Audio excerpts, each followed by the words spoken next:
Hello दोस्तों, नमस्कार। Avon education channel व मिशन क्लासेज चैनल पे आपका हार्दिक हार्दिक स्वागत है दोस्तों आज रीट 2021 के हिंदी का भाषा सेकंड खंड तीसरा जो प्रश्न 61 से 90 तक देखेंगे। जो रीट 2021 में हिंदी का सेकंड पेपर था, रीट लेवल प्रथम में, इसका प्रश्न देखेंगे 61 से 90 तक। सबसे पहले दे रखा है निम्नलिखित गद्यांश के आधार पर प्रश्न संख्या 61 से 64 तक के उत्तर दीजिएगा। पहले तो हम 61 से 64 तक के उत्तर देखेंगे, फिर बाद में आगे के प्रश्न देखेंगे।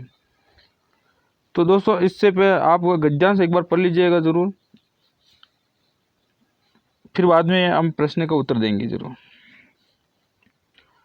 तो दोस्तों आपने गद्यांश को पढ़ लिया होगा और अब प्रश्न शुरू करते हैं। प्रश्न नंबर 61। जहाँ धरती और आकाश मिलते हुए दिखाई देते हैं, वाक्यांश के लिए एक शब्द। ए विपिन, बी पारावर, सी महानद, डी क्षितिज। जहाँ धरती और आकाश मिलते हुए दिखाई देते हैं, वाक्यांश के लिए एक शब्द को चुनना है दोस्तों। तो दोस्तों इसका सही उत्तर होगा डी क्षितिज। आकाश और धरती एक मिलते हुए दिखाई देते हैं, तो इसका सही उत्तर होगा क्षितिज। प्रश्न नंबर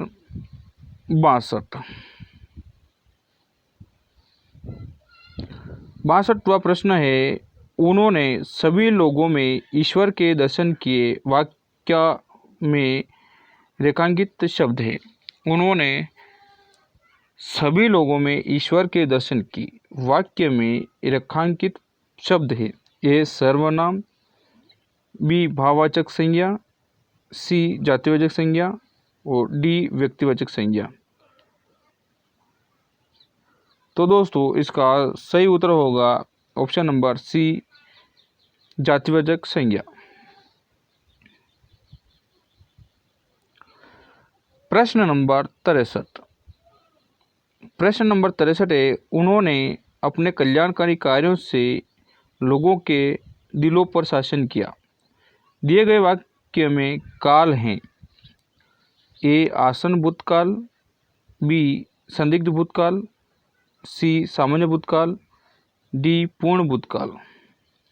उन्होंने अपने कल्याणकारी कार्यों से लोगों के दिलों पर शासन किया। दिए गए वाक्य में काल हैं। तो दोस्तों इसका सही उत्तर होगा डी पूर्ण भूतकाल। प्रश्न नंबर 64 है, तिरस्कृत शब्द का संधि विच्छेद होगा। तिरस्कृत शब्द का संधि विच्छेद होगा। ए तिरस प्लस कृत, बी तिरस्कृत प्लस त और सी तिर प्लस कृत और डी है तिरह प्लस कृत। इसका तिरस्कृति शब्द का संधि विच्छेद होगा। तो दोस्तों इसका सही उत्तर होगा ऑप्शन नंबर डी तिरह प्लस कृत, तिरस्कृत। सही उत्तर होगा डी। दोस्तों एग्ज़ाम की दृष्टि से बहुत ही महत्वपूर्ण प्रश्न है। ये कभी भी एग्ज़ाम में पूछे जा सकते हैं और पूछे जाएंगे। प्रश्न नंबर अब देखेंगे प्रश्न नंबर 65 से 69 तक। इसमें पद्यांश के आधार पर प्रश्न संख्या 65 से 69 तक उत्तर देना है। और ये एक बार पद्यांश पढ़ लीजिए। बित्ती विभावरी जागरी, अंबर पनघट में डुबो रही, तारा घट उषा नागरी, खग कोल कोल कोल सा बोल रहा, किस लय का अंचल डोल रहा, लो ये तालिक लतिका भी भर आई, मधु मुकुल नवल रस गागरी, अधरों पर राग अमद पिए, अलकों में मलज बंद किए, तू अब तक सोई है आली, आँखों में भरे विहागरी। तो दोस्तों ये पद्यांश है और इसके 65 से 69 तक आप प्रश्न का उत्तर दीजिएगा और देखिएगा जरूर। प्रश्न नंबर 65 है। प्रश्न नंबर 65 है कि बित्ती विभावरी वाक्यांश में किसका वर्णन किया गया है? ए चिड़िया का, बी बालिका का, सी प्रकृति का, डी पुरुष का। वित्तीय विभावरी। तो दोस्तों इसका सही उत्तर होगा सी प्रकृति का। प्रश्न नंबर 66 है, प्रस्तुत कविता में किसे जगाने के लिए कहा गया है? प्रस्तुत कविता में किसे जगाने के लिए कहा गया है? ए अंबर को, बी उषा को, सी आली को, डी तारकगण को। तो दोस्तों इसका सही उत्तर होगा प्रस्तुत कविता में आली को जगाने के लिए कहा गया है। सही उत्तर होगा सी। प्रश्न नंबर 67। प्रश्न नंबर 67 है कि पंक्ति संख्या 1 से 4 में नाद सौंदर्य को अभिव्यक्त करने वाला शब्द समूह है। पंक्ति संख्या 1 से 4 में नाद सौंदर्य को अभिव्यक्त करने वाला शब्द समूह है। ए खगकुल, बी है तारागट, सी है अंबरपनगट और डी है कुलकुल। इनमें से नाद सौंदर्य को अभिव्यक्त करने वाला शब्द समूह को बताना है। तो दोस्तों इसका सही उत्तर होगा कुलकुल। प्रश्न नंबर 68। प्रश्न मधुमुकुल नवल रस गागरी काव्य पंक्ति में मुख्य अलंकार है। ए उत्प्रेक्षा अलंकार, बी रूपक अलंकार, सी श्लेष अलंकार, डी यमक अलंकार। मधुमुकुल नवल रस गागरी काव्य पंक्ति में मुख्य अलंकार है। तो दोस्तों इसका सही उत्तर होगा ऑप्शन नंबर बी रूपक अलंकार। प्रश्न नंबर 69। संपूर्ण कविता में उद्बोधन है। संपूर्ण कविता में उद्बोधन है। ए गति से स्थिरता की ओर गमन हेतु, बी स्वर से सन्नाटे की ओर गमन हेतु, सी निष्क्रियता से सक्रियता की ओर गमन हेतु, डी प्रकाश से अंधकार की ओर गमन हेतु। तो दोस्तों इसका उत्तर सही होगा सी निष्क्रियता से सक्रियता की ओर गमन हेतु। सही।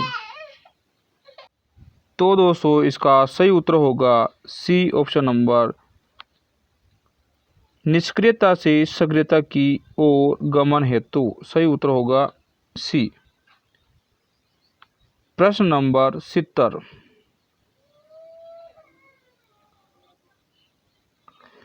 प्रश्न नंबर 70 है कि जिस वाक्य में किसी काम या बात का होना पाया जाता है वह है। जिस वाक्य में किसी काम या बात का होना पाया जाता है वह है। एक ए है आज्ञावाचक वाक्य, बी है विधानवाचक वाक्य, सी है इच्छावाचक वाक्य और डी है संकेतार्थक वाक्य। दोस्तों जिस वाक्य में किसी काम या बात का होना पाया जाता है, तो दोस्तों इसका सही उत्तर होगा विधानवाचक वाक्य। किसी बात का होना या पाया जाता है तो सही उत्तर होगा विधानवाचक वाक्य। प्रश्न नंबर 71। कारक को प्रकट करने के लिए प्रयुक्त किया जाने वाला चिन्ह है। कारक को प्रकट करने के लिए प्रयुक्त किया जाने वाला चिन्ह है। ए संज्ञा, बी सर्वनाम, सी परसर्ग और डी विसर्ग। तो दोस्तों इसका सही उत्तर होगा परसर्ग। कारक को प्रकट करने के लिए प्रयुक्त किया जाने वाला चिन्ह होता है परसर्ग। सही उत्तर होगा सी परसर्ग। प्रश्न नंबर 72। किसी के कहे कथन या वाक्य को या रचना के अंश को ज्यों का त्यों प्रस्तुत करने के लिए विराम चिन्ह का प्रयोग किया जाता है उसे कहते हैं। किसी के कहे कथन वाक्य को या रचना के अंश को ज्यों का त्यों प्रस्तुत करने के लिए विराम चिन्ह का प्रयोग किया जाता है उसे कहते हैं ए निर्देशक चिन्ह, बी उद्धरण चिन्ह, सी विवरण चिन्ह और डी हंस पद। किसी के कथन या वाक्य को या रचना के अंश को ज्यों का त्यों प्रस्तुत करने के विराम चिन्ह का प्रयोग किया जाता है उसे कहते हैं। तो दोस्तों इसका उद्धरण चिन्ह कहते हैं। ऑप्शन नंबर बी सही होगा, उद्धरण चिन्ह। प्रश्न नंबर 73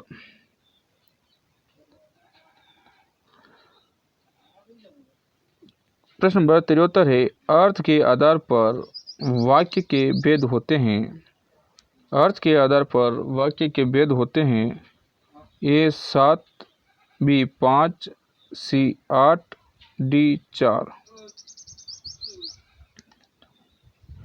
अर्थ के आधार पर वाक्य के भेद होते हैं। तो दोस्तों इसका सही उत्तर होगा 8। वाक्य के आधार पर वाक्य के भेद 8 होते हैं। प्रश्न नंबर 74, निम्नलिखित में लोकोक्ति हैं। ए लाल पीला होना, बी लोहा लेना, सी एक अनार 100 बीमार और डी इनमें से सभी। निम्नलिखित में लोकोक्ति हैं। लाल पीला होना, लोहा लेना, एक अनार 100 बीमार, इनमें से सभी। तो दोस्तों इसका सही उत्तर होगा एक अनार 100 बीमार लोकोक्ति का सही लोकोक्ति है। प्रश्न नंबर 75, व्यायाम शब्द का संधि विच्छेद होगा। व्यायाम शब्द का संधि विच्छेद है। ए है व्या प्लस आम, बी है वी प्लस आयाम, सी वी प्लस याम, डी व्य प्लस आम। तो दोस्तों इसका सही उत्तर होगा वी प्लस आयाम। ऑप्शन नंबर बी वी प्लस आयाम। ऑप्शन नंबर बी होगा वी प्लस आयाम। प्रश्न नंबर 76, प्रश्न नंबर 76 है कि ईंट से ईंट बजाना मुहावरे का उपयुक्त अर्थ है। ईंट से ईंट बजाना मुहावरे का अर्थ है। ए कड़ा मुकाबला करना, बी करारा जवाब देना, सी बहुत मेहनत करना, डी तेज आवाज करना। तो दोस्तों इसका सही उत्तर होगा ऑप्शन नंबर ए कड़ा मुकाबला करना। कड़ा मुकाबला करना। प्रश्न नंबर 77 के निम्नलिखित में से क्रिया विशेषण है। यह ए है यह, बी धीरे धीरे और सी है बाहरी, डी है रंगीन। निम्नलिखित में से क्रिया विशेषण है। तो दोस्तों इसका सही उत्तर होगा धीरे धीरे। ऑप्शन नंबर बी क्रिया विशेषण होगा। प्रश्न नंबर 78, प्रश्न नंबर 78 है, को कारक चिन्ह का प्रयोग होता है। को कारक चिन्ह का प्रयोग होता है। ए कर्म व अपादान के लिए, बी कर्म व संप्रदान के लिए, सी संबंध व करण के लिए कारक के लिए और डी संप्रदान व अपादान कारक के लिए। को कारक चिन्ह का प्रयोग होता है। ए कर्म व अपादान के लिए, बी है कर्म व संप्रदान के लिए और सी है संबंध व करण कारक के लिए और डी संप्रदान व अपादान कारक के लिए। तो दोस्तों इसका सही उत्तर ऑप्शन नंबर बी होगा कर्म व संप्रदान के लिए।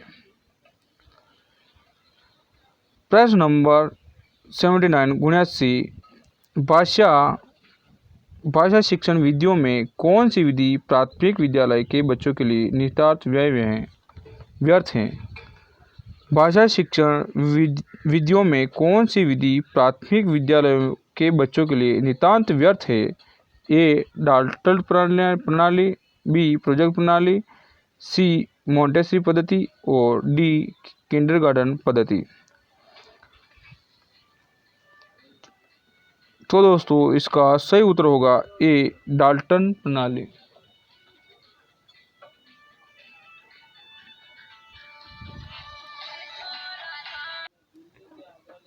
प्रश्न नंबर 80 है कि भाषा शिक्षण में रचनात्मक उपागम का अर्थ है। ए, बालकों को कविता पाठ करवाना, बी, बालकों को श्रुतलेख लिखवाना, सी, भाषा की मूल संरचना का शिक्षण करवाना और डी, भाषा के विकास में प्रौढ़ता लाना।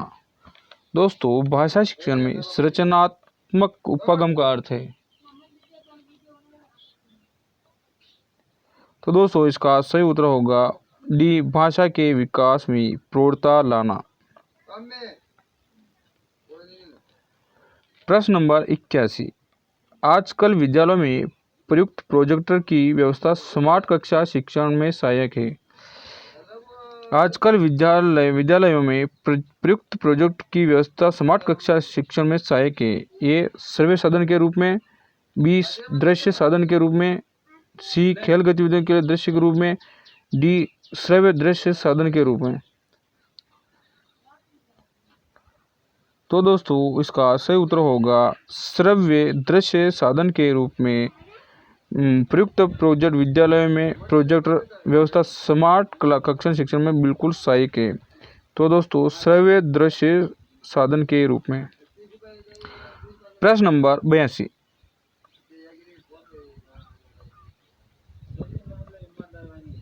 प्रश्न नंबर 82 है, कक्षा में बालक के पिछड़ापन का कारण है। ए, बालक का मेधावी होना, बी, बालक का नटखट होना, सी, बालक में हीन भावना होना, डी, बालक के प्राथमिक के कारण। तो दोस्तों कक्षा में बालक के पिछड़ापन का कारण है बालक में हीन भावना होना। दोस्तों यही ही बहुत पिछड़ापन का कारण हो सकता है ज़्यादा से ज़्यादा। सही उत्तर होगा बालक में हीन भावना का होना। 83 में अच्छे मूल्यांकन की विशेषता है।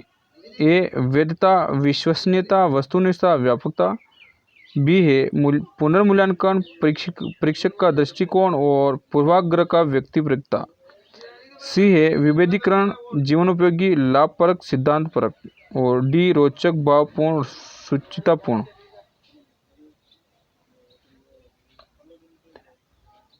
तो दोस्तों इसका सही उत्तर होगा 83 वैधता, विश्वसनीयता, वस्तुनिष्ठता और व्यापकता।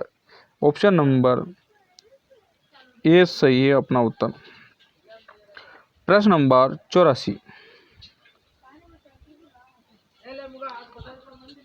प्रश्न नंबर 84, प्राचीन काल में पाठ्य पुस्तक के लिए किस शब्द का प्रचलन था। ए, वेद, बी, पुराण, सी, उपनिषद और डी, ग्रंथ। प्राचीन काल में पाठ्य पुस्तक के लिए किस शब्द का प्रचलन था। तो दोस्तों प्राचीन काल में ग्रंथ पाठ्य पुस्तक का सबसे ज़्यादा प्रचलन था। प्रश्न नंबर 85, शिक्षण विधियों में ज्ञानेंद्रियों के शिक्षा पर विशेष बल देने वाली पद्धति है। ए, स्वाध्याय विधि, बी, मोंटेसरी पद्धति, सी, किंडरगार्टन पद्धति, डी, डाल्टन पद्धति। शिक्षण विधियों में ज्ञानेंद्रियों की शिक्षा पर विशेष बल देने वाली पद्धति थी।